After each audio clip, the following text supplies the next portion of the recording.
Hello and welcome to Cocktails with a Twist of History, your digital destination for all things cocktails.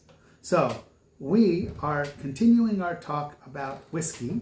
This time we're going to focus on Irish whiskey. Before I continue though, please send a link of this show to a friend so that they can enjoy Cocktails with a Twist of History as well. We said that the oldest distillery with a license to produce any kind of whiskey was a company called the Old Bushmills Distillery, located in Northern Ireland, and it received its license in 1608. Ireland was controlled by the British Crown, and in 1785, the tax was based on the amount of malted barley that you used. The Irish decided that they were going to add regular barley to their whiskey, and that would A, cut their taxes, B, stick it to England, they still don't get along, and C, they were going to change the spelling of the word whiskey on their product. By including unmalted or green barley in the mash, distillers could reduce the tax because they were using less malted barley. It was a whiskey with a unique flavor profile characterized by a spicy, fruity, and oily notes, and it became the world's most popular whiskey style throughout the 19th century. It became known as pure pot still or single pot still whiskey, which uses a combination of malted and unmalted barley, and it uses a pot still to distill the whiskey. It was so successful that it continued like this long after the tax was repealed in 1855.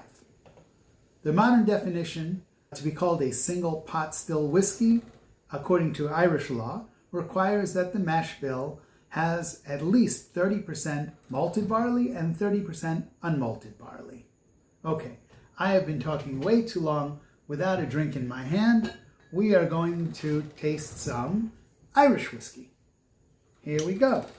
Now, this is similar to the Scotch in that they're both whiskeys. However, you're going to find that the taste is very, very different. Still called a dram, by the way. We're going to use a different Glencairn glass. This one is slightly larger. Okay, I'll have to drink a little more whiskey. Let's try. Ooh.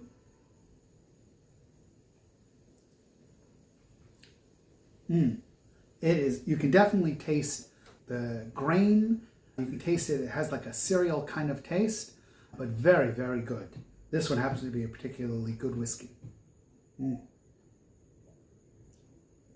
Okay, by the way, I'm hoping to talk to some Irish whiskey distillers to see if we can feature some of their whiskey on our show. If you're one of the distillers, please reach out to me, cocktailswithatwistedhistory@gmail.com, all one word. Another change that the Irish whiskey distillers made was they changed the spelling. They decided that whiskey should be spelled with an E. Scotch is spelled W-H-I-S-K-Y, and the Irish whiskey is spelled S-K-E-Y. This is a long-standing tradition that began in Ireland to differentiate their spirits from Scotch. The spelling for whiskey with an E was adopted later on in the United States and continues to this day. The general rule, with some exceptions, is that countries with an E in their name, like Ireland and the United States, use whiskey spelling with an E, while the countries without an E, like Scotland, Canada, and Japan, use whiskey without an E. The largest producer of Irish whiskey is an Irish distiller called Pernod Richard, and it owns the Middleton Distillery and is responsible for names like Jameson, along with others like Redbreast and Powers. Other distilleries include Old Bushmills Distillery, which we spoke about before. The Teeling Distillery is another newer player, but very good. And it is a big difference between the Irish whiskey and the Scotch, as well as the bourbons and the ryes, which we can talk about in another time. Anyway, as always, if you know more pieces of the story, please send it to us. You can put it in the comments, you can send it to us by email, or you can tell it to the bottle. We want to know.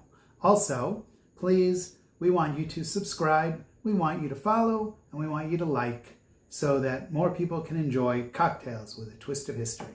Thank you.